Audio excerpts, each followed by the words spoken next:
ஒரே ஒரு ஊர். அந்த ஊருக்கு பேர் கொடையாளிப்பட்டி. அந்த பேருக்கு தகுந்த மாதிரி தான் அந்த ஊர் மக்களும். யார் என்ன கேட்டாலும் இல்லைன்னு சொல்லாமல் கொடுப்பாங்க. கொடையாளிகள் நிறைந்த ஊர். இனாமா மட்டும் இல்லை, கடனாகவும் பணம் கொடுப்பாங்க. யாருக்காவது அவசரமாக பணம் தேவைப்பட்டதுன்னு வச்சுக்கோங்க, அந்த ஊருக்கு போய் வாங்கிக்கலாம். பத்திரம் தேவையில்லை, சாட்சி தேவையில்லை, ஜாமீன் தேவையில்லை, எந்த உத்தரவாதமும் கேட்காம பணம் கொடுத்துருவாங்க. நம்மளால் ஒருத்தனுக்கு பணம் தேவைப்பட்டது. சொந்த பந்தமெல்லாம் கேட்டு பார்த்தா யாரும் கொடுக்குற வழியாக தெரியல. எல்லாரும் அவங்கவுங்க சௌரியத்தை பார்க்குறவங்க, அடுத்தவங்க சௌரியத்தை பற்றி கவலைப்படாதவங்க. இவன் எல்லாரையும் கேட்டு பார்த்துட்டு சோர்ந்து போய் உக்காந்துட்டான். அந்த நேரம் தான் கொடையாளிப்பட்டியை பற்றி கேள்விப்பட்டான். அப்படி ஒரு ஊர் இருக்கிறது தெரிஞ்சதும் அந்த ஊருக்கு வழி கேட்டுக்கிட்டு ஒரு நாள் புறப்பட்டு போனான். வயல்காட்டு வழியாக போக வேண்டியிருந்தது. மெதுவாக நடந்து ஊர் எல்லைக்கு வந்துட்டான். 2 பக்கமும் விவசாய வேலைகள் மும்முரமாக நடந்துக்கிட்டு இருக்குது. ஏர் உழுதுகிட்டு இருக்கிறாங்க. அப்போ அங்கே ஒரு ஆளை பாம்பு கடிச்சுட்டுது. பக்கத்தில் வேலை செஞ்சுக்கிட்டு இருந்தவங்க ஓடி வந்தாங்க. அவசரமாக செய்ய வேண்டிய முதல் உதவியெல்லாம் செஞ்சு பார்த்தாங்க. பலன் இல்லை. அந்த ஆள் செத்து போட்டான். அவன் செத்து விட்டான்னு தெரிஞ்சதும் அவனை தூக்கி வரப்பு மேலே போட்டுட்டு எல்லாரும் அவங்கவுங்க வேலையை கவனிக்க ஆரம்பிச்சிட்டாங்க. அங்கே ஒரு ஆள் இவனை பார்த்து சொன்னான், ஐயா, நீங்கள் போகிற வழியில் இவன் சொந்தக்காரன் இவனுக்கு சோறு கொண்டுகிட்டு வருவான். இவன் இங்கே செத்துட்டான்னு அவங்ககிட்ட சொல்லிவிடுங்க அப்படின்னா. இவனுக்கு ரொம்ப ஆச்சரியம். என்னடா இது, பாம்பு கடிச்சுட்டுதுன்னதும் பதறி அடிச்சுக்கிட்டு ஓடி வந்தாங்க, செத்துட்டான்னதும் பேசாமல் தூக்கி போட்டுட்டு போயிட்டாங்க அப்படின்னு நினச்சிக்கிட்டே நடந்து போகிறான். எதிரில் சோறு கொண்டுக்கிட்டு ஒரு ஆள் வந்தான். இவன் விவரத்தை சொன்னான். அங்கே அவங்க சொந்தக்காரன் பாம்பு கடிச்சு செத்து போட்டான் அப்படின்னா. அவன் கொஞ்ச நேரம் அமைதியாக நின்னான். அதுக்கப்புறமா அங்கேயே வரப்பில் உட்காந்து கொண்டுகிட்டு வந்த சோத்தை தானே சாப்பிட்டு முடித்தான். பேசாமல் எழுந்திரிச்சு திரும்பி போயிட்டான். கொஞ்சம் கூட பதறல, அழலை. இப்படியும் ஒரு ஊரா அப்படின்னு நினச்சி ஆச்சரியப்பட்டுக்கிட்டே இவன் ஊருக்குள்ளே போனான். ஒரு பெரிய மனுஷனை பார்த்து பணம் கேட்டான். அவரும் இவனோட பேரையும் ஊரையும் மட்டும் விசாரிச்சுக்கிட்டு தேவையான பணத்தை கொடுத்துட்டார்.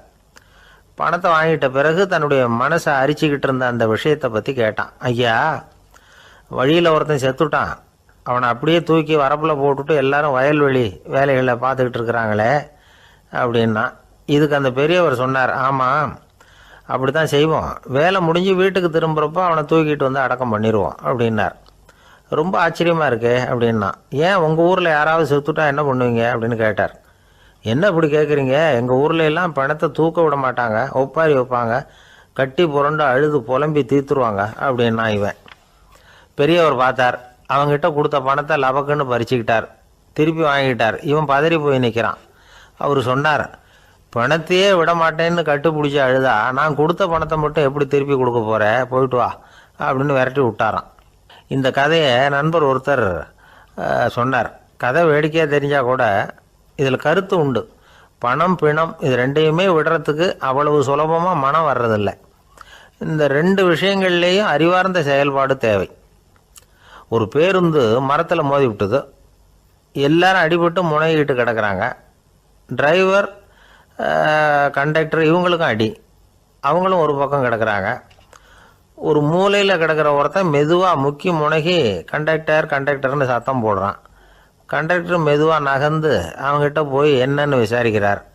அவன் ரொம்ப சிரமப்பட்டு வாயை திறந்து ஒரு 15 காசு சில்லற பாக்கி அப்படின்னானா. ஒரு பெரிய காடு. அந்த காட்டுக்கு மத்தியில் ஒரு ஆசிரமம். அங்கே ஒரு முனிவர் இருந்தார்.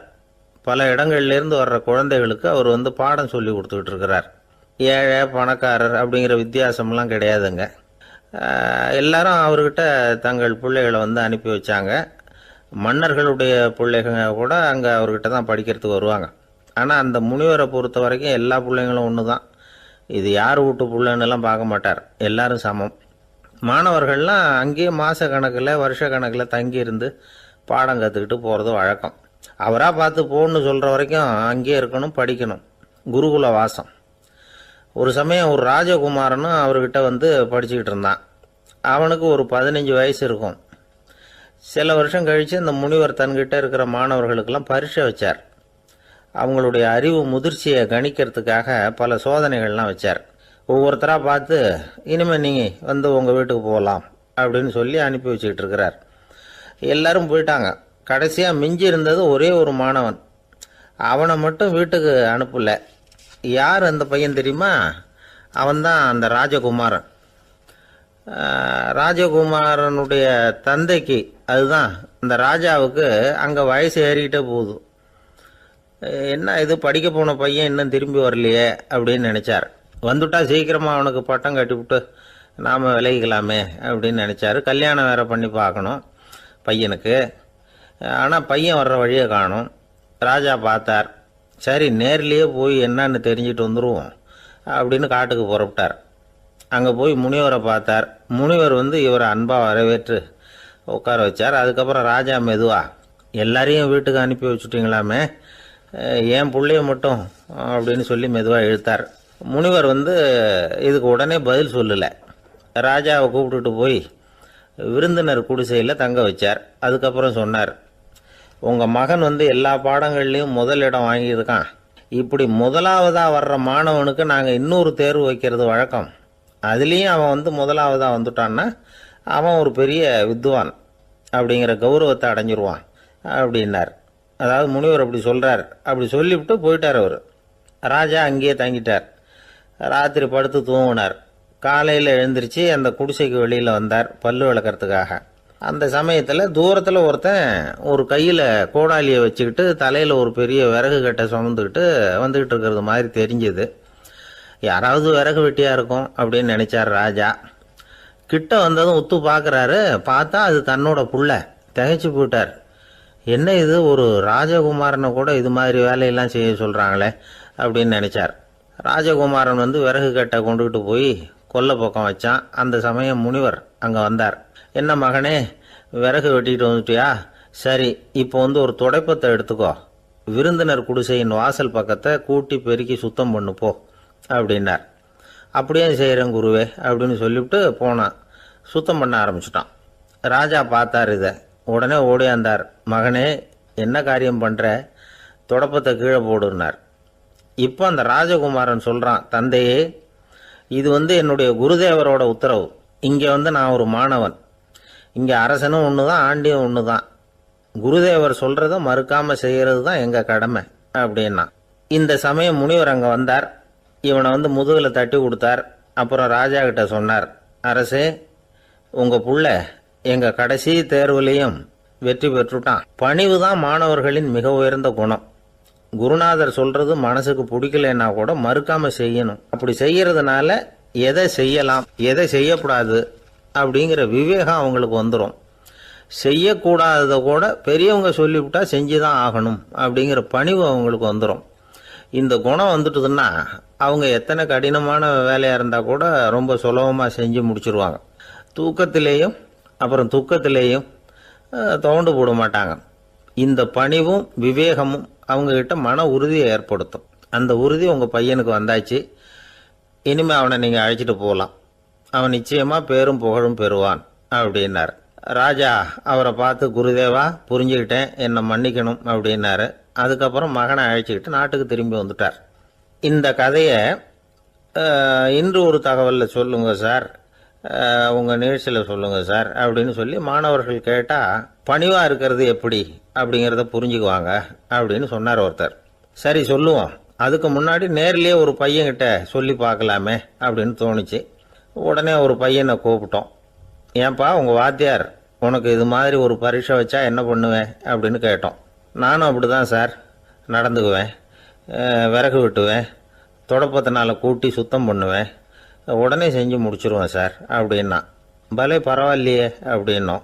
ஆமாம் சார், அப்படி செஞ்சால் தானே வீட்டுக்கு அனுப்புவார், இல்லைன்னா இன்னொரு வருஷம் இங்கேயே இருந்து படின்னு சொல்லிவிடுவார், அதனால் அப்படி செய்வேன் அப்படிங்கிறான் அந்த பையன். பிரிட்டிஷ் ஆட்சி நடந்துக்கிட்டு இருந்த காலம் 1920களின் கடைசி. அப்போ நடந்த ஒரு உண்மை நிகழ்ச்சி இது. ஒரு கல்யாண மாப்பிள்ளை ரயிலில் இறங்க போகிறார். அவரை வரவேற்க ஒரு ராஜ குடும்பமே காத்துக்கிட்டு இருக்குது. மங்களூர்லேருந்து இறங்குற அந்த மாப்பிள்ளை யார் தெரியுமா? ஒரு நாய். உண்மைதான், அந்த நாய்க்கு தான் கல்யாணம். சுதேசி சமஸ்தானத்து மன்னர்களில் ஒருத்தர் ஜூனாகட் மகாராஜா.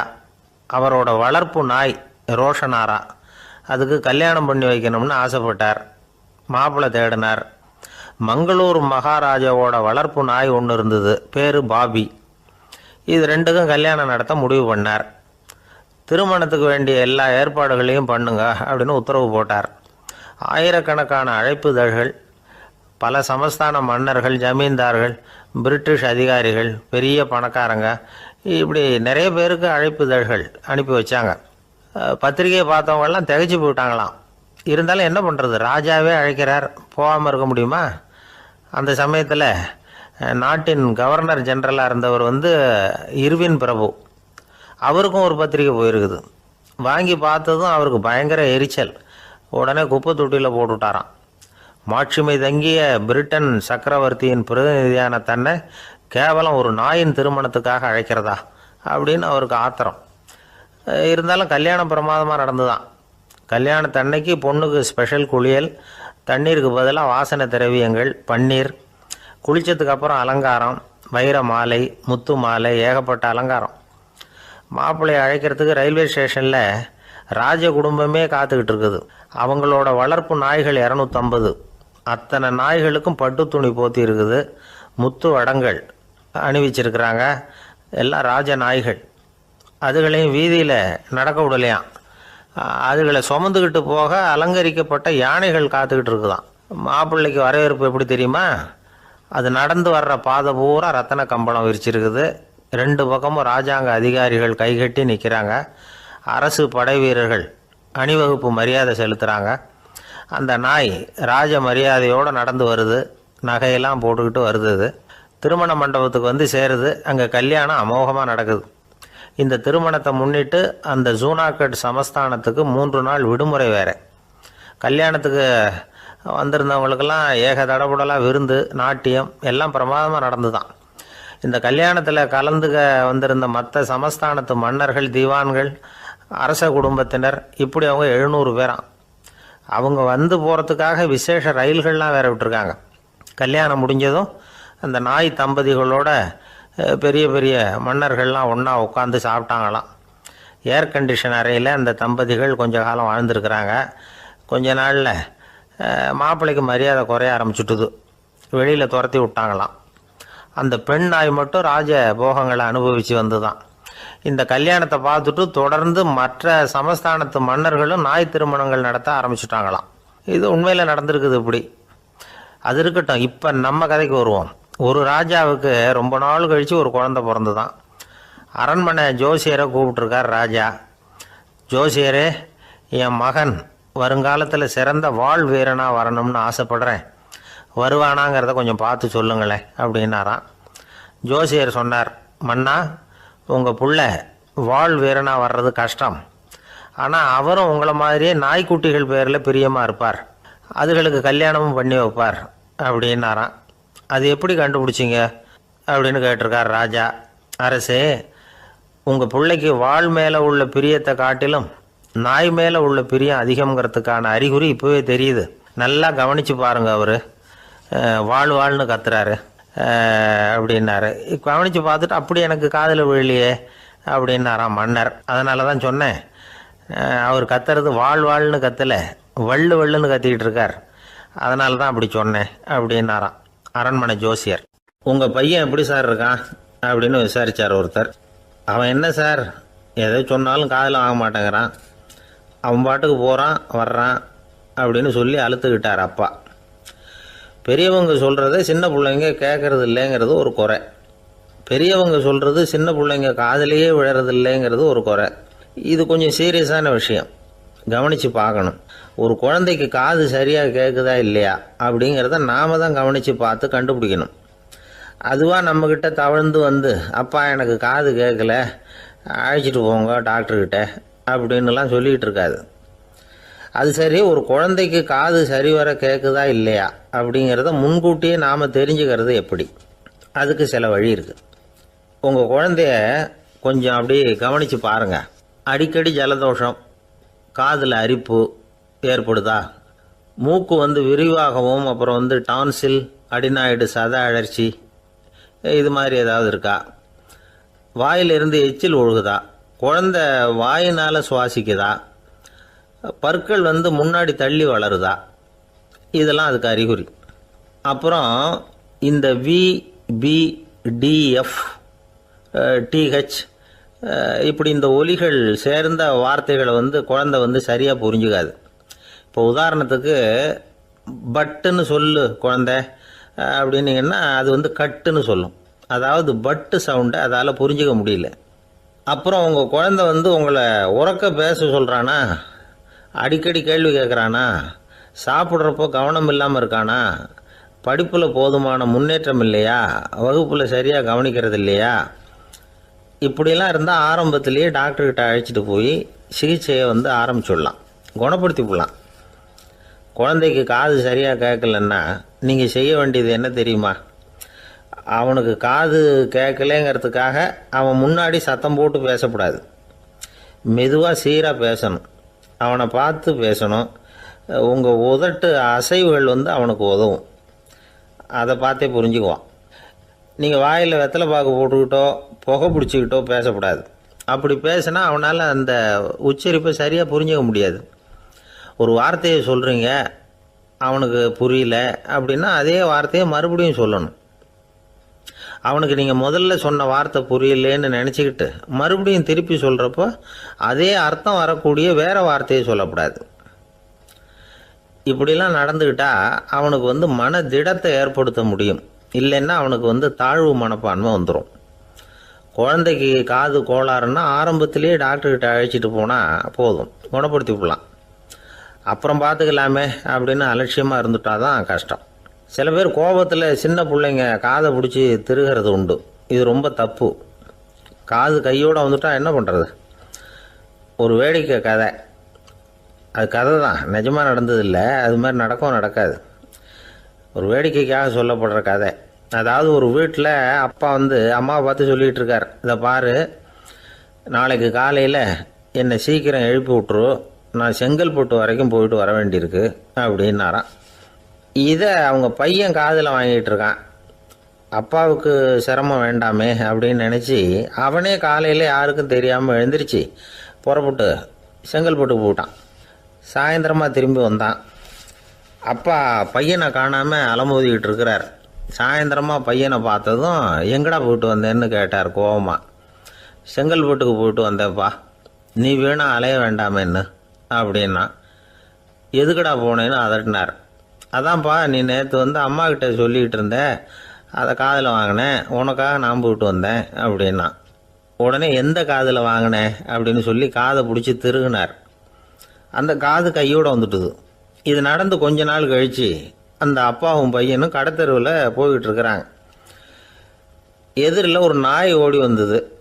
அதுக்கு 2 காதும் இல்லை. என்ன இது, இந்த நாய்க்குட்டிக்கு 2 காதும் இல்லை அப்படின்னார் அப்பா. அதுக்கு பையன் சொல்கிறான், அப்பா அது 2 தடவை செங்கல்பட்டுக்கு போயிட்டு வந்துடுவோம் அப்படின்னானா. ஒரு அப்பாவுக்கு 2 பிள்ளைங்க. மூத்தவன் ரொம்ப அடக்கம், அப்பா எது சொன்னாலும் கேட்பான், பெரியவங்களுக்கு கீழ்ப்படிஞ்சு நடப்பான். இளையவன் அப்படி இல்லை, தான் நினச்சதை தான் சொல்லுவான், செய்வான். அடுத்தவங்க சொல்கிறத கேட்க மாட்டான், அடங்கி நடக்க மாட்டான். இந்த 2 பேரில் யாரை வந்து உங்களுக்கு பிடிக்கும்? பெரியவனை தான் பிடிக்கும், ஏன்னா அவன் தான் சொல்கிற பேச்சை கேட்குறவன் அப்படின்னு சொல்லுவீங்க. ஆனால் ஒரு ஞானி என்ன சொல்கிறார் தெரியுமா? ஒரு குழந்தை அதன் அறிவுக்காக மதிக்கப்பட வேண்டுமே தவிர அதனுடைய கீழ்ப்படியும் தன்மைக்காக அல்ல அப்படிங்கிறார். நம்ம குழந்தைகளை வந்து சுயமாக சிந்திக்கிறதுக்கு நாம் விடுறதில்லை, மற்றவங்கள பார்த்து காப்பி அடிக்கிறதுக்கு தான் நாம் அவங்களுக்கு கற்றுக் கொடுக்குறோம்.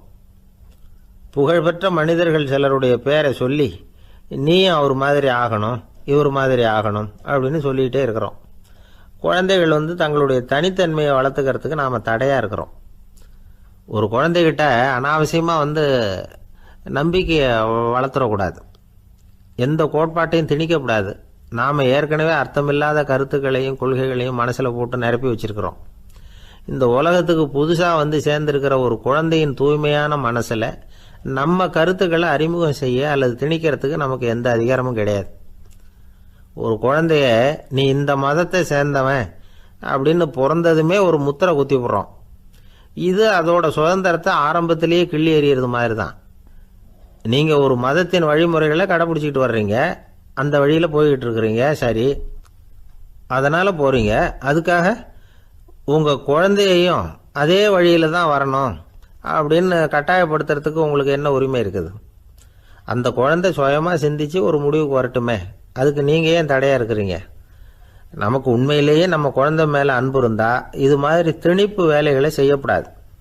திணிப்பு வேலைகளிலிருந்து குழந்தைகளை காப்பாற்றினா போதும். அதுதான் ரொம்ப முக்கியம். அடுத்த தலைமுறை அற்புதமான தலைமுறையாக உருவாகும். நாம் தான் சாதி மத சங்கடங்களில் மாட்டிக்கிட்டு தவிக்கிறோம். அவங்களாவது சாதி மத வேறுபாடு இல்லாத சமுதாயத்தை பார்க்கட்டுமே, அந்த சௌகரியங்களை அனுபவிக்கட்டுமே. அதுக்கு நாம் என்ன செய்யணும்னா ஒன்றும் செய்யாமல் இருந்தால் போதும்.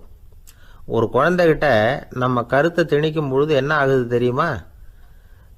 அது அவனை அவங்ககிட்ட இருந்தே அப்புறப்படுத்தி விடுது. அவனுடைய தனித்தன்மையை அழிச்சுடுது.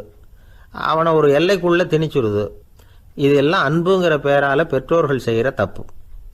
இதெல்லாம் கேட்டுக்கிட்டு இந்த காலத்தில் அப்பா ஒருத்தர் சொன்னார், நான் கருத்துக்களை எல்லாம் என் பையன்கிட்ட திணிக்கிறது இல்லைங்க, ஆனால் அதிகமாக சாப்பிட சொல்லி கட்டாயப்படுத்துவேன் அப்படின்னார். உங்கள் வீட்டு சமையல் அவ்வளோ நல்லா இருக்குமான்னு கேட்டாங்க. நல்லா இருந்தால் நான் ஏன் அவனை சாப்பிட சொல்லி கட்டாயப்படுத்த போகிறேன் அப்படின்னார். ஒரு ஊரில் ஒரு மன்னன் இருந்தான், கொடுங்கோல் மன்னன். நிறைய தொந்தரவு பண்ணிக்கிட்டு இருந்தான். அவன் ஒரு தடவை என்ன பண்ணான் தெரியுமா? ஒரு தப்பும் பண்ணாத ஒரு இளைஞனை பிடிச்சி ஜெயிலில் அடைச்சுட்டான். அந்த பையனோட சொந்தக்காரங்கள்லாம் ராஜா கிட்ட போனாங்க. அவன் ஒரு தவறும் பண்ணலை, அவனை விடுதலை பண்ணுங்க அப்படின்னு கெஞ்சி கேட்டுக்கிட்டாங்க. மன்னன் யோசனை பண்ணான். அந்த இளைஞனை கூப்பிட்டுக்கிட்டு வர சொன்னான். அவனை கொண்டாந்து ராஜா முன்னாடி நிறுத்தினாங்க. இதை பாருப்பா, உன்னை நான் விடுதலை பண்ணுவேன், ஆனால் ஒரு கண்டிஷன். அந்த நிபந்தனையை நீ நிறைவேற்றினா உனக்கு விடுதலை அப்படின்னா மன்னன். சரின்னு ஒத்துக்கிட்டான் பையன். மன்னன் கண்டிஷன் என்னங்கிறத சொன்னான். உங்ககிட்ட ஒரு செம்மறி ஆட்டை கொடுக்க போகிறேன். 1 மாதத்துக்கு அதுக்கு தேவையான தீனியையும் கொடுக்க போகிறேன். 1 மாதம் கழித்து அந்த ஆட்டை எடை போட்டு பார்ப்பேன். அந்த ஆட்டின் எடை கொஞ்சம் கூட கூடி இருக்கக்கூடாது. எடை கூடி இருந்தால் உனக்கு விடுதலை கிடையாது. என்ன சொல்கிற அப்படின்னா. பையனுக்கு ஒன்றும் புரியல, பயமாக போட்டுது. குழம்பிக்கிட்டே நின்றுக்கிட்டு இருக்கிறான். சரி, ஒரு நாள் டைம் தரேன், நல்லா யோசனை பண்ணி பார்த்துட்டு நாளைக்கு உன் முடிவை சொல்லு அப்படின்னா மன்னன். பையன் கவலையோடு வெளியில் வந்தான். அங்கே ஒரு பெரியவர் நின்றுக்கிட்டு இருந்தார். அவர்கிட்ட விஷயத்தை சொன்னான். அந்த பெரியவர் இந்த பையனுக்கு காதோட காதாக ஒரு வழியை சொல்லி கொடுத்தார். அதை கேட்டதும் பையன் மறுபடியும் மன்னன் முன்னாடி நின்னா, உங்கள் நிபந்தனையை ஏற்றுக்கிறேன்னு சொன்னான். மன்னன் ஒரு ஆட்டுக்குட்டியையும் அதுக்கு 1 மாதத்துக்கு தேவைப்படுற தீவனத்தையும் கொடுக்கும்படியாக உத்தரவு போட்டான். கொடுத்தாங்க. ஓடிட்டு போயிட்டான். 1 மாதம் தினமும் தவறாமல் அந்த தீவனத்தை ஆட்டுக்குட்டிக்கு போட்டுக்கிட்டு இருக்கிறான். 1 மாதம் கழித்து அந்த ஆட்டை அரண்மனைக்கு ஓட்டிகிட்டு போனான். மன்னன் அதை எடை போட்டு பார்க்குறான். எடை கூடவே இல்லை, அப்படியே தான் இருக்குது. உடனே போட்ட நிபந்தனைப்படி அந்த இளைஞனை விடுதலை பண்ணிவிட்டான். சரி, ஆட்டுக்கு எடை கூடாமல் இருக்கிறதுக்கு அந்த பெரியவர் சொல்லி கொடுத்த யோசனை என்ன அப்படின்னா, அது வேற ஒன்றும் இல்லை. அந்த ஆட்டுக்கு எதிரில் அது கண்ணில் படுற மாதிரி ஒரு ஓநாயை கட்டி போட சொன்னார். அவ்வளவுதான். ஆட்டுக்கு ஓநாய்ங்கிறது பிறவி பகை. ஓநாயை பார்த்தா ஆடு நடுங்க ஆரம்பிச்சிரும், அவ்வளவு பயம். தினமும் அந்த ஆடு பயந்துக்கிட்டே தீனி சாப்பிட்டுது, எடை கூடல. அதுதான் ரகசியம். இது சின்ன பிள்ளைங்களுக்கான ஒரு கதை. இதிலேருந்து தெரிஞ்சிக்க வேண்டிய உண்மை என்னென்னா, நாமெல்லாம் சாப்பிட்றப்ப மனசும் உடம்பும் அமைதியாக இருக்கணும். அப்போ தான் அது உடம்புல விட்டும். அவசரத்துலேயும் பயத்துலையும் சாப்பிட்டா அது சரியாக ஜீரணமாகாது. இன்னொரு ராஜா இருந்தார். அவரும் ஒரு இளைஞனை ஜெயிலில் அடைச்சி விட்டார்.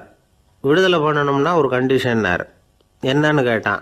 ஒரு ஆட்டுக்குட்டியை அவன் முன்னாடி கொண்டாந்து நிறுத்துவேன், நீ அதுக்கிட்ட ஒரு கேள்வி கேட்கணும், அதுக்கு சரியான பதிலை சொல்லணும். அப்படி செஞ்சுட்டா உனக்கு விடுதலைன்னார். இளைஞன் யோசனை பண்ணி பார்த்தான். சரின்னு ஒத்துக்கிட்டான். அது பிரகாரமே ஆட்டுக்குட்டியை பதில் சொல்ல வச்சுட்டான். என்ன நடந்தது தெரியுமா? ஆட்டுக்குட்டியை கொண்டாந்து நிறுத்தினாங்க. இவன் மெதுவாக அதுக்கிட்ட போனான். அது காதுகிட்ட போய் ஏப்ரலுக்கு அடுத்த மாதம் என்ன மாதம்னு கேட்டான். அது உடனே மேன்னு கத்திச்சு. இவன் விடுதலை ஆகிட்டான். ஆந்திர நாட்டில் ஒரு அரசர் இருந்தார். அந்த அரசர்கிட்ட ஒரு அமைச்சர் இருந்தார். அந்த அமைச்சர் பேர் ராயண பாஸ்கர். அவர் ஒரு பெரிய அறிவாளி. அது மட்டும் இல்லை, மிகச்சிறந்த கொடையாளி. யார் எது கேட்டாலும் இல்லைன்னு சொல்ல மாட்டாராம். அதன் காரணமாகவே அவர்கிட்ட இருந்த செல்வம் நாளுக்கு நாள் குறைஞ்சிக்கிட்டே வந்துட்டு தான். கடைசியில் குடும்பத்துக்குன்னு எதுவும் வைக்காமலே அவர் போய் சேர்ந்துட்டார். மகனும் இறந்துட்டார். அந்த குடும்பத்தில் மிஞ்சி இருந்தது அவருடைய மருமகள், ஒரு பேரன், அவ்வளவுதான். இருந்த ஒரே சொத்து பழுதடைஞ்ச ஒரு வீடு.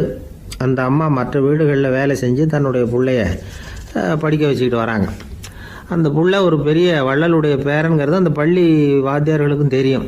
அதனால் அவங்களும் இவங்ககிட்ட கொஞ்சம் அன்பாகவும் அக்கறையாகவும் பழகி பாடம் சொல்லி கொடுத்துக்கிட்டு இருக்கிறாங்க. ஒரு நாள் ஒரு புகழ்பெற்ற கவிஞர் ஒருத்தர் அந்த பள்ளிக்கூடத்துக்கு வந்திருக்கிறார். ஆசிரியர்கள்கிட்ட பேசிக்கிட்டு இருந்தப்போ ஒரு செய்தியை சொன்னாராம். ராயண பாஸ்கருங்கிற வள்ளல் எனக்கு நிறைய உதவிகள் செஞ்சிருக்கார். என்னை பாராட்டி பரிசுகள்லாம் கொடுத்துருக்கிறார். அந்த வள்ளல் வாழ்ந்த கிராமத்தை பார்க்கணுங்கிறதுக்காக தான் இப்போ இங்கே வந்திருக்கிறேன் அப்படின்னாராம். ஆசிரியர் உடனே இந்த பையனை கூப்பிட்டு, இதை பாருங்கள், இவன் யார் தெரியுமா, நீங்கள் குறிப்பிடுகிற அந்த வள்ளலின் பேரன் அப்படின்னு அறிமுகப்படுத்தினாராம். கவிஞரின் கண்களில் ஆனந்த கண்ணீர். அந்த பரவச நிலையிலேயே அந்த வள்ளலை பற்றி கவி பாட ஆரம்பிச்சிட்டாராம். இந்த சின்ன பையன் அதை கேட்டிருக்கிறான். உடனே என்ன பண்ணான் தெரியுமோ, தன் கையில் அணிஞ்சிருந்த ஒரு பொன் வளையலை கழட்டி அந்த கவிஞருக்கு பரிசாக கொடுத்துட்டானான். எல்லாருக்கும் ஆச்சரியம். தாத்தா இருக்கும் நிலையில் கொடுத்தார், பேரன் இல்லாத நிலையிலையும் கொடுக்குறான். பையனை எல்லாரும் பாராட்டினாங்களாம். இருந்தாலும் அவனுக்குள்ள ஒரு பயம் எதுவும் ஆரம்பமாச்சு. பள்ளிக்கூடம் விட்டு வீட்டுக்கு வரும்பொழுது அந்த பயம் இன்னும் அதிகமாயிட்டுது. அம்மா என்ன சொல்லுவாங்களோ தெரியலையே, ஏதோ திடீர்னு தோணிச்சு வளையல கட்டி கொடுக்கணும்னு கொடுத்துட்டோம். குடும்பம் இருக்கிற நிலையில் இப்படி நான் செஞ்சது தப்பா, வீட்டு செலவுக்கே அம்மா எவ்வளவு கஷ்டப்படுறாங்க, வீட்டுக்கு போனதும் என்ன நடக்குமோ தெரியலையே அப்படின்னு நினச்சி பயந்துக்கிட்டே அவன் வீட்டுக்குள்ளே அடி எடுத்து வைக்கிறான். அம்மா கூப்பிட்டு சாப்பாடு போட்டாங்க. அவங்க கண்ணில் படக்கூடாதுங்கிறதுக்காக ஒரு கையை பின்னாடி மறைச்சிக்கிட்டே இருந்தான். அம்மா இதை கவனிச்சிட்டாங்க. ஏய், உன் கையை ஏன் அப்படி வச்சிருக்கிற, உன் கைக்கு என்னாச்சு, ஏதாவது அடிபட்டு போச்சா அப்படின்னு கேட்டுக்கிட்டே கையை எடுத்து பார்க்குறாங்க. வளையல காணலை. வளையல் எங்கே அப்படின்னு கேட்குறாங்க.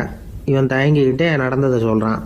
அதை கேட்டதும் அந்த அம்மாவோட முகம் கோபத்தால் சவுந்து போச்சான். முட்டாளே, என்ன காரியம் பண்ண அப்படின்னு கன்னத்தில் அரைஞ்சிட்டாங்களாம். அம்மா, என்னை அடிக்காத, ஏதோ தெரியாமல் தப்பு பண்ணிட்டேன் அப்படின்ட்டுருக்கான். மகனே, வளையலை கொடுத்ததுக்காக நான் உன்னை அடிக்கலை அப்படிங்க, பின்ன எதுக்கு அடித்தேன்னு கேட்டிருக்கான். உன் பாட்டனார் ஒரு பெரிய வள்ளல், அவர் எதையும் பாதி வேலையை செய்கிறதில்ல, அவருடைய பேரை நீ அரைகுறை வேலை செஞ்சுட்டு வந்திருக்கிற அப்படின்னாங்களாம். என்னம்மா சொல்கிறேன்ருக்கான். நீ ஒரே ஒரு வளையலை மட்டும்தானே கட்டி கொடுத்துருக்குற, கொடுக்குறதா இருந்தால் ரெண்டையும் சேர்த்துல கொடுத்துருக்கணும், அதுதானே உங்கள் தாத்தாவுக்கு பெருமை அப்படின்னாங்களாம். அம்மா, தெரியாமல் இப்படி செஞ்சுட்டேன், உங்கள்கிட்டையும் அரை வாங்கிட்டேன் அப்படி இப்படின்னு அவன் சொல்லியிருக்கிறான்.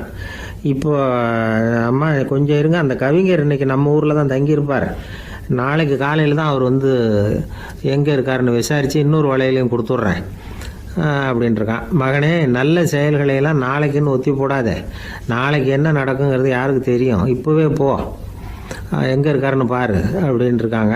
மகன் புறப்பட்டான். பள்ளி ஆசிரியர்கிட்ட போய் கேட்டானான் அந்த கவிஞர் எங்கே இருக்காருன்னு. அவர் சொன்னாராம். உடனே போய் அவர் இருக்கிற இடத்துல கதவை தட்டியிருக்கான். ராத்திரி நேரத்தில் இவனை கண்டதும் அவருக்கு ரொம்ப ஆச்சரியம். இவன் இன்னொரு கை வளையலையும் எடுத்து நீட்டியிருக்கான். அவர் திகைச்சு போய் நிற்கிறார். அவரால் என்ன பண்ணுறதுன்னே தெரியல. ஆனந்த கண்ணீர். இது பெரியவர்கள் கூற கேட்ட ஒரு வரலாறு. இன்றைக்கி இப்படிப்பட்டவங்களை பார்க்க முடியுமா? வறுமை வள்ளல் தன்மையை ஒன்று செய்து விடாதுங்கிறதுக்கு இது ஒரு உதாரணம்.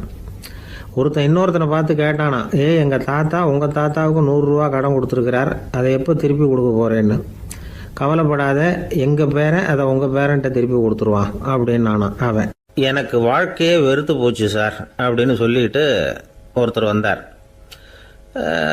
கொஞ்ச நேரம் பேசினதுக்கப்புறம் அவர் அப்படி சொல்லியிருந்தா அதில் ஒரு அர்த்தம் இருந்திருக்கும். வர்றதுக்கு முன்னாடியே வாழ்க்கை வெறுத்து போச்சுன்னு சொல்லிட்டு வர்றார்.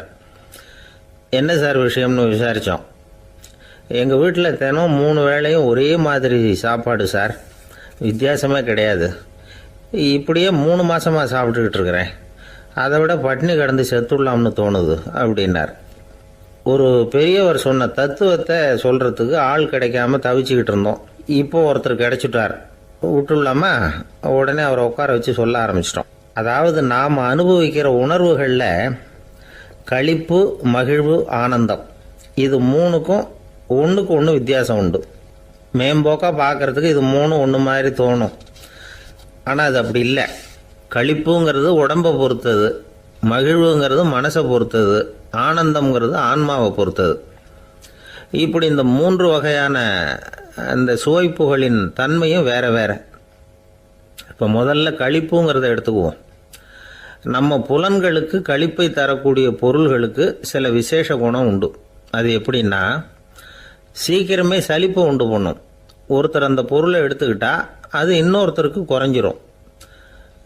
உணவு, உடை, இதெல்லாம் களிப்பை தரக்கூடிய பொருள்கள். இப்போ உதாரணத்துக்கு, ஒரு சாப்பாட்டு மேசையில் ஒரு பாத்திரத்தில் 10 இட்லி இருக்குது. அதில் ஒரு 2 இட்லியை நம்ம தட்டில் எடுத்து வச்சு சாப்பிட்றோம்.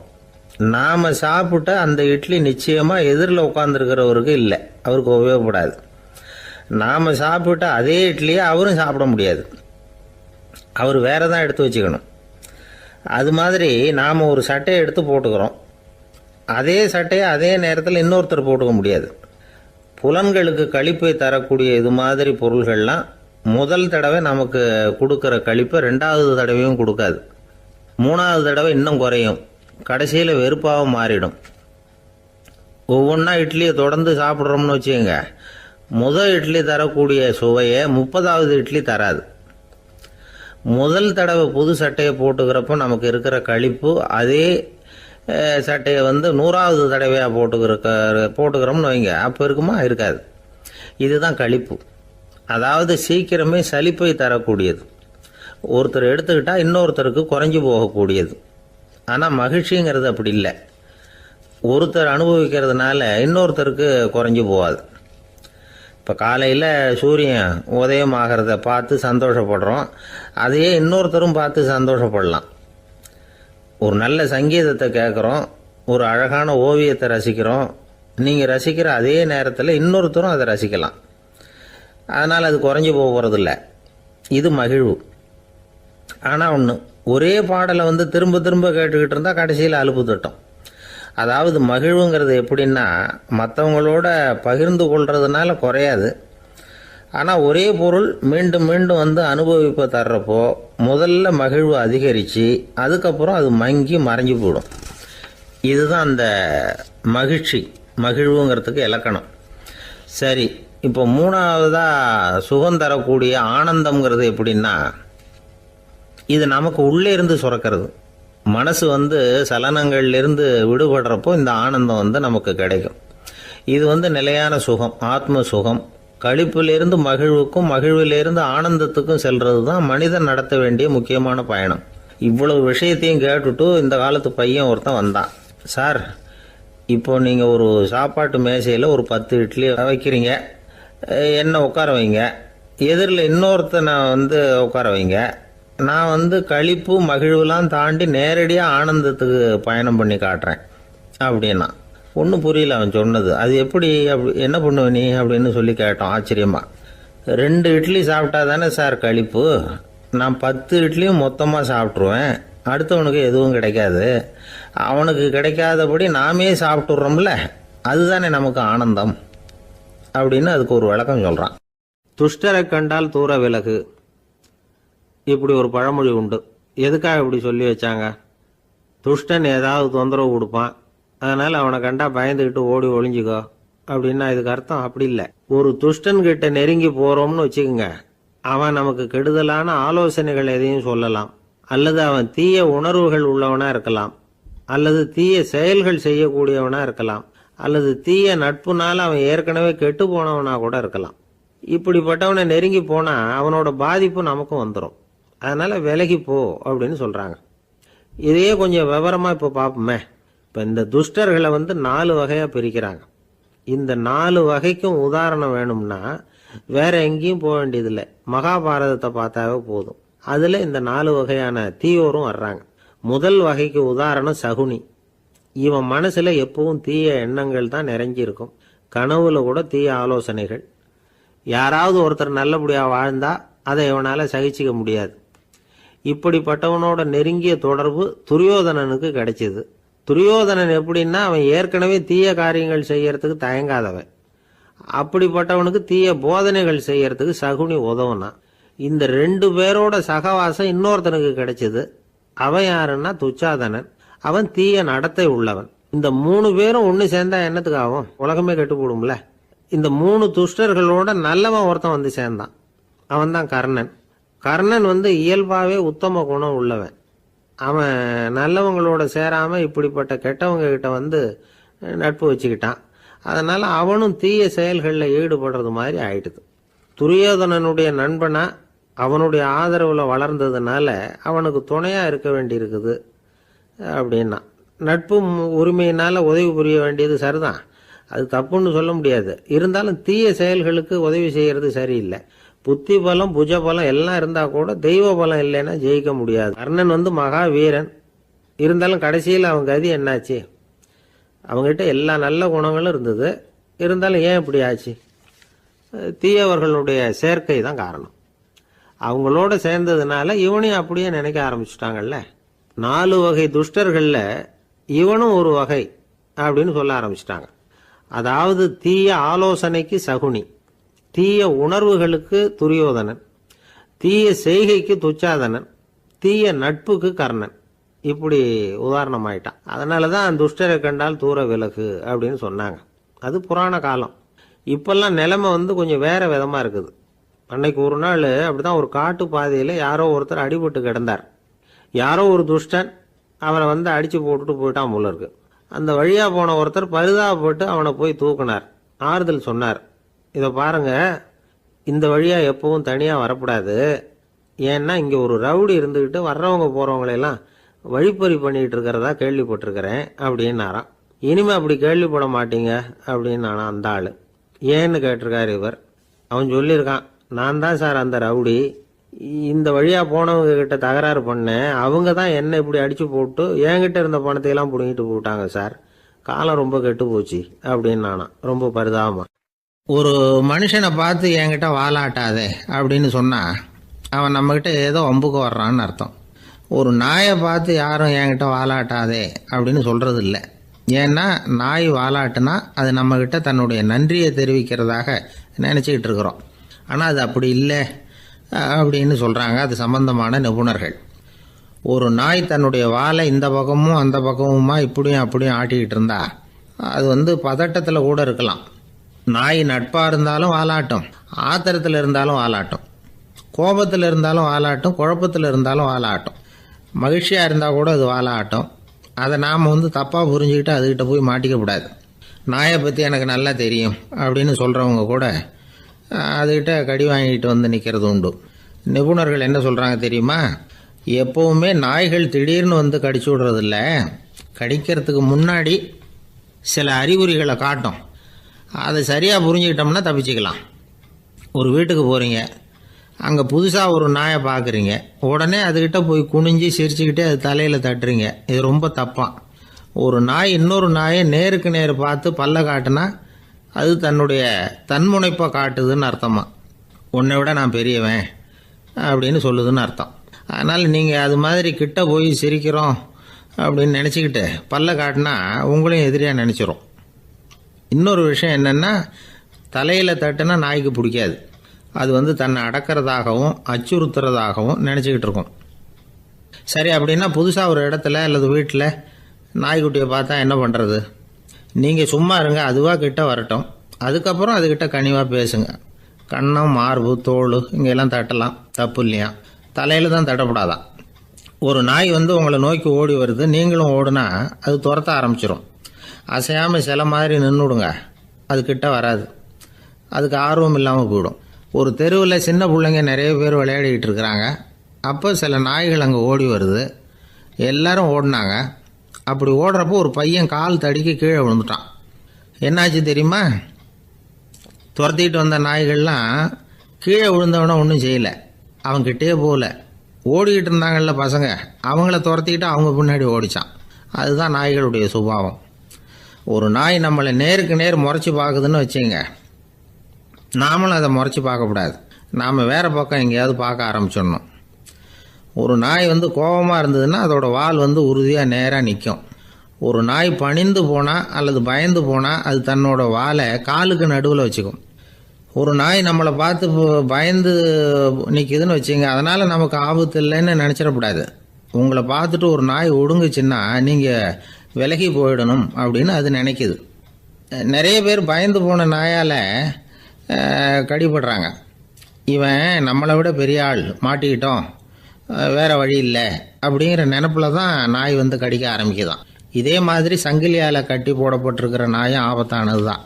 தொடர்ந்து கட்டி போட்டிருந்தா காலப்போக்கில் அது ஒரு மாதிரி ஆகிடும். நாய் குழந்தைகளை கடிக்காது அப்படின்னு சில பேர் சொல்லுவாங்க. அதுவும் ஒரு தவறான நம்பிக்கை. அதனால் சின்ன குழந்தைகளை தனியாக நாயோட விளையாட விடக்கூடாது. ஆகக்கூடி நாயை பற்றி நிறைய விஷயம் புரிஞ்சுக்க வேண்டியிருக்குது. ஒருத்தர் தன்னுடைய நண்பர் வீட்டுக்கு போயிருந்தார். அவசியம் எங்கள் வீட்டில் சாப்பிட்டுட்டு தான் போகணும் அப்படின்னு ரொம்ப அன்பாக சொல்லிவிட்டார். அதை மீற முடியல இவரால். சரின்னு உட்காந்துட்டார். சாப்பாடு போட்டாங்க, சாப்பிட ஆரம்பித்தார். அவங்க வீட்டில் கட்டி போட்டிருந்த நாய்க்குட்டி இவர் சாப்பிட்றத முறைச்சி பார்த்துது. ஏன் இப்படி என்ன இது முறைச்சி பார்க்குது உங்கள் வீட்டு நாய்க்குட்டி அப்படின்னு இவர் கேட்டார். அப்போ அவங்க சொன்னாங்களாம், அதுக்கிட்ட ஒரு கெட்ட பழக்கம்ங்க, தன்னோட தட்டில் யார் சாப்பிட்டாலும் அது அப்படி தான் முறைச்சி பார்க்கும் அப்படின்னாரா அவர். இன்றைக்கு பல பேர் உயில் எழுதி வைக்கிறாங்கல்ல, இந்த உயில்னா என்ன? அதாவது ஒரு நபர் தனக்கு பின்னாடி தன்னுடைய சொத்துக்கள் யாருக்கு போய் சேரணும்னு நினைக்கிறாரோ அந்த நினைப்பை சட்டப்படி உறுதிப்படுத்துறது தான் உயில். சரி, உயிலை யார் எழுதலாம்? 18 வயசு பூர்த்தியான யாரும் உயில் மூலமாக சொத்துக்களை விநியோகிக்கலாம். கண் பார்வை இல்லாதவங்க, காது கேளாதவங்க, வாய் பேச முடியாதவங்க, இவங்கெல்லாம் கூட உயில் எழுதி வைக்கலாம். புத்தி சுவாதீனம் இல்லாதவங்க கூட சில சமயம் புத்தி தெளிவாக இருந்தால் உயில் எழுதலாமா. குடிபோதையில் இருக்கிறவங்க, தாங்கள் என்ன செய்கிறோங்கிறது தெளிவாக அறிய முடியாதவங்க, நோய் நொடியில் இருக்கிறவங்க, இவங்கெல்லாம் உயில் எழுத முடியாது. ஒருத்தரை நிர்பந்தப்படுத்தி ஏமாற்றி அல்லது சுய நினைவில்லாத ஒருத்தர்கிட்ட எழுதி வாங்கி வைக்கிற உயில் செல்லாது. உயிலை இந்த முறையில் தான், இந்த படிவத்தில் தான் எழுதணும்னு சட்டத்தில் விதி எதுவும் கிடையாது. இதுக்கு முத்திரை கட்டணமும் கிடையாது. உயிலை வெற்று காகிதத்தில் எழுதலாம். அச்சடிக்கணும், டைப் அடிக்கணுங்கிற அவசியம் கூட இல்லை. கையாலேயே கூட எழுதலாம். எழுதி இருக்கிறது புரியணும், அவ்வளவுதான். குறைந்தபட்சம் 2 சாட்சிகளை வச்சுக்கிட்டு உயில் எழுதுகிறவர் அதில் கையெழுத்து போடணும். கையெழுத்து போட தெரியாதுன்னா இடது கை பெருவிரல் ரேகை வைக்கலாம். உயில் சாசனத்துக்கு சாட்சிகள் கையெழுத்து இல்லைன்னாலும் அது செல்லாது. அப்புறம் ப்ரிவிலேஜ்டு வில் அப்படின்னு இருக்கு, அதுக்கு மட்டும் சாட்சிகள் தேவையில்லை. அது என்னென்னா, இந்த விமானப்படை, கப்பல் படை அல்லது யுத்தத்தில் பணிபுரியும் நபர்கள் அவங்கெல்லாம் இருக்கிறாங்க இல்லையா, அப்படிப்பட்டவங்க எழுதுகிற உயில் அது. அதுக்கு சில விசேஷ சலுகைகள் உண்டு. ஒருத்தர் முதல்ல ஒரு உயில் எழுதி வைக்கிறார், அதுக்கப்புறம் மனசு மாறி போகுது, அது வேணாம்னு நினைக்கிறார், ரத்து செஞ்சுடலாம். அதுக்கப்புறம் வேறு உயிலும் எழுதலாம். உயிரோடு இருக்கிற வரைக்கும் எத்தனை தடவை வேணும்னாலும் உயில் எழுதலாம். கடைசியாக எழுதப்பட்ட உயில் சட்டப்படி சரியாக இருந்தால் அதுதான் அமலுக்கு வரும். சரி, எழுதுகிற உயிலை ரகசியமாக வச்சுருக்கிறது எப்படி? இது ஒரு கேள்வி. இதுக்கு என்ன செய்யணும்னா, ஒருத்தர் உயிலை எழுதினதுக்கு அப்புறம் அவர் தானாவோ அல்லது அங்கீகரிக்கப்பட்ட முகவர் மூலமாகவோ, அதாவது ஒரு ஏஜெண்ட் மூலமாகவோ, ஒரு கவரில் போட்டு சீல் வச்சு கவர் மேலே தன்னுடைய பெயரை எழுதி அல்லது அந்த ஏஜெண்ட் பெயரை எழுதி கவர் மேலே என்ன அடக்கம் செய்யப்பட்டிருக்கு, உள்ளே என்ன இருக்குது அப்படிங்கிற விவரம்லாம் எழுதி சார் பதிவாளர்கிட்ட ஒப்படைக்கலாம். இதுக்கு கட்டணம் உண்டு. அதுக்கப்புறம் எப்போ தேவைப்படுதோ அப்போ ஒரு மனு கொடுத்து அந்த கவரை திரும்ப வாங்கிக்கலாம். இப்போ எழுதுகிற உயிலை இவ்வளவு நாளுக்குள்ளே பதிவு செய்யணுங்கிற கால வரையறை உண்டா அப்படின்னு ஒரு கேள்வி வரலாம் இல்லையா? எப்போ வேணும்னாலும் பதிவு செய்யலாம். நம்மால் ஒருத்தர் ஒரு நாள் ரொம்ப அவசரமாக வந்தார். இந்த உயில் எழுதுறது சம்பந்தமாக பூரா விவரமாக எனக்கு உடனே தெரியணும்னார். நான் உடனே அவரை வக்கீல் ஒருத்தர்கிட்ட அழைச்சிட்டு போனேன். இவர் அவர்கிட்ட எல்லா விவரமும் கேட்டு தெரிஞ்சுக்கிட்டார். ரொம்ப தேங்க்ஸ்ன்னு சொல்லிவிட்டு 2 பேரும் வெளியில் வந்தோம். அதுக்கப்புறம் இவர்கிட்ட கேட்டேன், ஆமாம் இவ்வளவு விவரமாக கேட்குறீங்களே, உங்களுக்கு எத்தனை பிள்ளைங்க சார் அப்படின்னு கேட்டேன். 6 பேர் சார் அப்படின்னார். சரி, இருக்கிற சொத்து எவ்வளவுன்னு கேட்டேன். அதை இனிமே தான் சம்பாதிக்க போகிறேன் அப்படின்னார். ஒரு ஊரில் ஒரு மன்னர் இருந்தார். அழகான அரண்மனையில் அவர் இருந்தார்.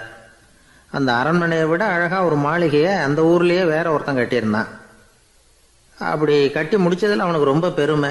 எத்தனையோ செல்வந்தர்கள்லாம் பார்த்துட்டு, இந்த மாளிகையை விலைக்கு கொடுத்துட்றியா, எவ்வளவு விலை சொன்னாலும் சரி நாங்கள் வாங்கிக்கிறதுக்கு தயாராக இருக்கோம் அப்படின்னு சொல்லி கேட்டு பார்த்துட்டாங்க. நான் இதை விற்கிறதுக்கு தயாராக இல்லை அப்படின்னு சொல்லிவிட்டான். அவ்வளவு சிறப்பாக கலை அம்சத்தோடு அதை கட்டி முடிச்சிருக்கிறான். அதுவே ஒரு பெரிய அரண்மனை மாதிரி இருந்ததுன்னா பார்த்துங்களேன். சுற்றிலும் அழகான பூந்தோட்டம். ஒரு நாள் அவன் எங்கேயோ வெளியூர் போயிட்டு திரும்பி வந்துக்கிட்டு இருக்கிறான். அப்போது அந்த மாளிகை தீப்பெட்டி எரிஞ்சிக்கிட்டு இருக்கு. பதறி போட்டான். விலைக்கு கேட்டவங்க யாராவது இதை செஞ்சுருக்கணும், இல்லைன்னா மன்னரே செய்த சதியோ என்னவோ, இப்படிலாம் அவனுக்கு சந்தேகம். ஒரு மூலையில் உட்காந்து அழ ஆரம்பிச்சிட்டான். அந்த சமயத்தில் அவனுடைய மகன் அங்கே ஓடி வந்தான். அப்பா அழாதீங்க, இதை நான் நேற்று ராத்திரியே நம்ம ஊர் மன்னருக்கு விற்றுட்டேன். இதை கட்டி முடிக்க நமக்கு எவ்வளவு செலவாச்சோ அதை போல் 3 மடங்கு விலைக்கு விற்றுட்டேன். கவலைப்படாதீங்க, இதை விட அழகான மாளிகையை நாம் புதுசாக கட்டிக்கலாம்னா. இதை கேட்டதும் அழுதுகிட்டு இருந்தவன் அழுகையை நிறுத்தினான், சிரிக்க ஆரம்பிச்சிட்டான்.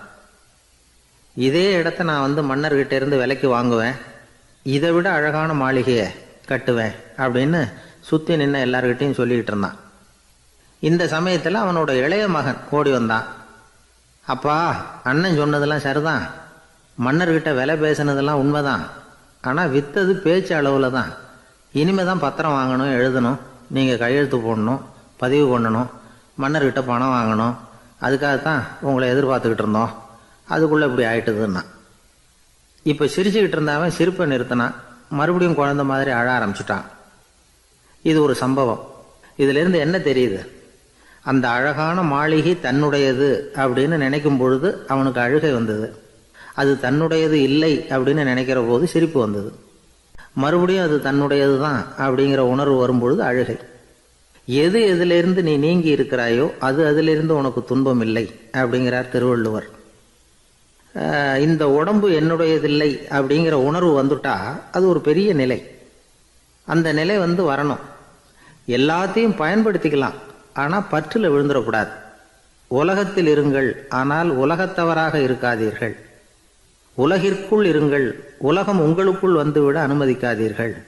விலகி இருங்கள், விழித்திருங்கள், மௌனமாய் பார்த்திருங்கள் அப்படிங்கிறது சான்றோர் கருத்து. செய்ய வேண்டிய கடமையிலிருந்து விலகி இருக்கிறவர்கள் நம்மகிட்ட நிறைய பேர் உண்டு. அப்படிப்பட்ட ஒருத்தர் டாக்டர்கிட்ட போனார். டாக்டர், நான் ஒரு கவர்மெண்ட் ஆஃபீஸில் வேலை பார்க்குறேன், எனக்கு ஒரே அசதியாக இருக்குது, என்னை சோதிச்சு பாருங்கள், ஆலோசனை சொல்லுங்கள் ஏதாவதுன்னார். டாக்டர் அவரை பரிசோதனை பண்ணி பார்த்துட்டு சொன்னார், இதோ பாரு, உனக்கு இப்போ தேவைப்படுறது முழு ஓய்வு. நீ எவ்வளவு சீக்கிரமாக ஆஃபீஸுக்கு போறியோ அவ்வளவுக்கு உனக்கு நல்லது அப்படின்னாராம். ஒரு ஊரில் ஒரு ஆள் இருந்தான். கற்பனையிலேயே காலத்தை கடத்திக்கிட்டு இருந்தான். ஒரு நாள் ஒரு மரத்தடியில் உட்காந்துருந்தான். அவனுக்கு பசிக்கிற மாதிரி தெரிஞ்சுது. உடனே கற்பனையிலேயே சாப்பிட ஆரம்பிச்சிட்டான். அதாவது எதிரில் இலை போட்டு சாப்பாடு போடப்பட்டிருக்கிறதாகவும் அதை இவன் சாப்பிட்றதாகவும் நினச்சிக்கிட்டு கையை மட்டும் வாய்க்கும் தரைக்குமா அப்படியும் இப்படியும் கொண்டுகிட்டு போய் பாவனை பண்ணிக்கிட்டே இருக்கிறான். தூரத்தில் இருந்து பார்க்குறவங்களுக்கு இவன் ஏதோ பலமான விருந்து சாப்பிட்டுக்கிட்டு இருக்கிறான் அப்படின்னு தான் தோணும். அது மாதிரியே பண்ணிக்கிட்டு இருந்தான். அந்த வழியாக ஒரு சன்னியாசி வந்துக்கிட்டு இருந்தார். இவனை பார்த்தார். என்ன இவன் இப்படி பண்ணிகிட்டு இருக்கிறானே அப்படின்னு நினச்சாரு. கொஞ்ச நேரம் அவனையே உத்து பார்த்துக்கிட்டு இருந்தார். இவரை பார்த்ததும் அவன் இன்னமும் சுவாரஸ்யமாக சாப்பிட ஆரம்பிச்சுட்டான். அப்பப்பா, என்ன இது, இந்த குழம்பு இவ்வளவு காரமாக இருக்குது, என்னுடைய நாக்கே எரிஞ்சு போடும் போல இருக்கே அப்படின்னு சொல்லிக்கிட்டு பக்கத்தில் ஒரு குவளையை எடுத்து தண்ணி குடிக்கிறது மாதிரி பாவனை பண்ணுறான். அப்பாடா, இப்போ கொஞ்சம் பரவாயில்ல அப்படின்னு சொல்லிக்கிட்டு குவளையை கீழே வைக்கிறது மாதிரி ஒரு பாவனை பண்ணுறான். சன்னியாசி பார்த்தார். என்னப்பா, சாப்பாட்டில் காரம் அதிகமோ அப்படின்னார். ஆமாம் சுவாமி, ஞாபகம் மறதியில் கொஞ்சம் மிளகாய் அதிகமாக சேர்த்துக்கிட்டேன் அப்படின்னா. சரி சாப்பிடு அப்படின்னு சொல்லிவிட்டார். அவன் சாப்பிட்டு முடிக்கிற வரைக்கும் பொறுமையாக உட்காந்துருந்தார். அவன் அப்பாடா அப்படின்னு சொல்லிட்டு மறுபடியும் தண்ணி எடுத்து குடித்தான். எல்லாம் கற்பனையிலேயே. அதுக்கப்புறம் சன்னியாசி பேச ஆரம்பித்தார். இதை பாருப்பா, உன்னுடைய கற்பனையை நான் மெச்சுறேன், இருந்தாலும் உன் சாப்பாட்டில் ஒரு இனிப்பையும் வச்சுருக்கலாமே, ஏன் மிளகாயை அளவுக்கு அதிகமாக போட்டுவிட்டு அவஸ்தைப்படுறேன் அப்படின்னார். அவன் யோசிக்க ஆரம்பித்தான். அதுக்கப்புறம் இவர் சொன்னார், இதை பாருப்பா, இனிமேலும் உன்னுடைய கற்பனையும் உயர்ந்ததாக இருக்கட்டும் அப்படின்னு உபதேசம் பண்ணிவிட்டு போனார். எப்பவும் உயர்வை பற்றியே சிந்திக்கணும்.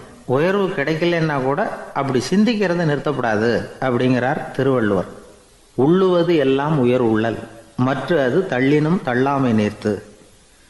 ஊக்கம் இல்லாமல் உலகத்தில் வாழ்ந்து பிரயோஜனம் இல்லை. அதனால் உயர்வாகவே சிந்திக்கணும். அது நம்மளை ஊக்கப்படுத்தும். இது பெரியோர் வாக்கு. இந்த உலகத்தில் கற்பனையிலேயே வாழ்கிற சில கஞ்சர்களும் உண்டு. அதாவது 2 கஞ்சர்கள், 2 பேரும் பக்கத்து ஊரில் இருந்தாங்க. பொங்கல் சமயம் ஒரு கஞ்சன் தன்னுடைய மகனை கூப்பிட்டான். இதை பாருப்பா, பக்கத்து ஊரில் என்னுடைய நண்பன் ஒருத்தன் இருக்கிறான், அவனுக்கு பொங்கல் பரிசு ஏதாவது கொடுக்கணும், நான் ஒரு 4 ஆட்டுக்குட்டியை தரேன், நீ கொண்டுகிட்டு போய் கொடுத்துட்டு வந்து விடுறியா அப்படின்னு கேட்டான். சரி, நான் புள்ள ஒரு பைய கையில் எடுத்துக்கோன்னா. அவன் எடுத்துக்கிட்டான்.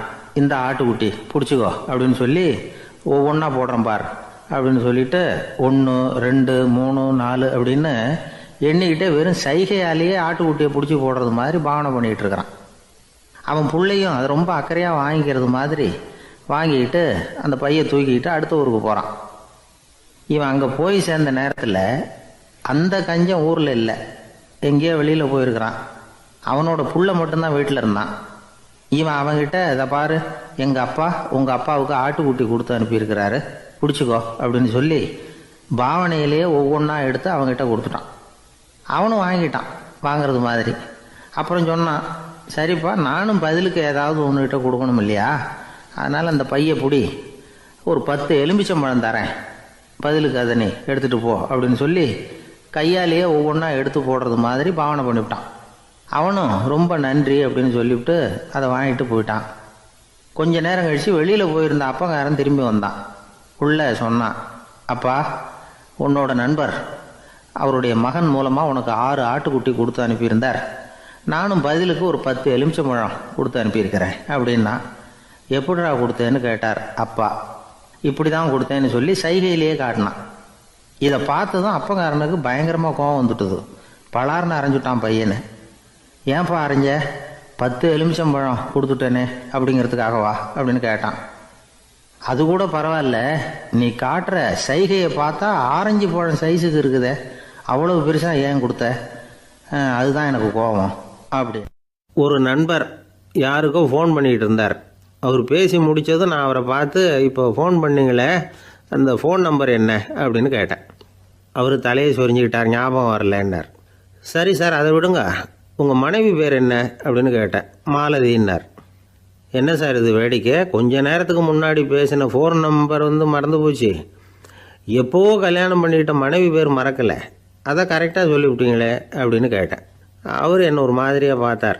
அவர் அப்படி என்னை பார்த்ததில் ஒன்றும் தப்பு இல்லை, ஏன்னா நாம் எல்லாருமே அப்படித்தானே, ஒரு குறிப்பிட்ட காரியத்துக்காக தொலைபேசியில் ஒருத்தட்ட பேசுகிறோம், அதுக்கப்புறம் அந்த எண் நமக்கு அனாவசியம், அதனால் மறந்துடுறோம்.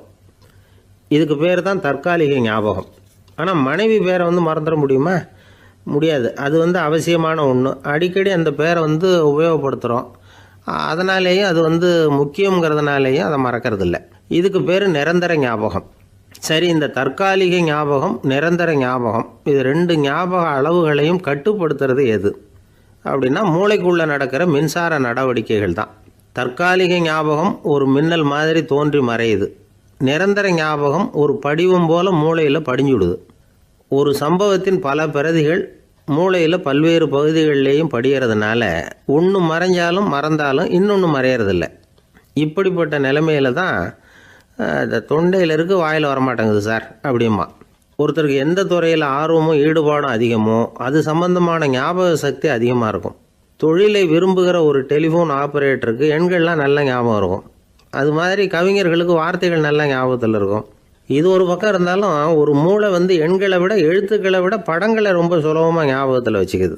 புரிஞ்சுக்கிற தன்மை, அனுபவம், புத்தி கூர்மை இது கூடி குறையிறத பொறுத்து ஞாபக சக்தியும் ஏறும் இறங்கும். இப்போ உதாரணத்துக்கு ஒரு பையனுக்கு படித்தது எதுவும் ஞாபகத்தில் இல்லைன்னா அவன் அதை சரியாக புரிஞ்சுக்கலைன்னு அர்த்தம்.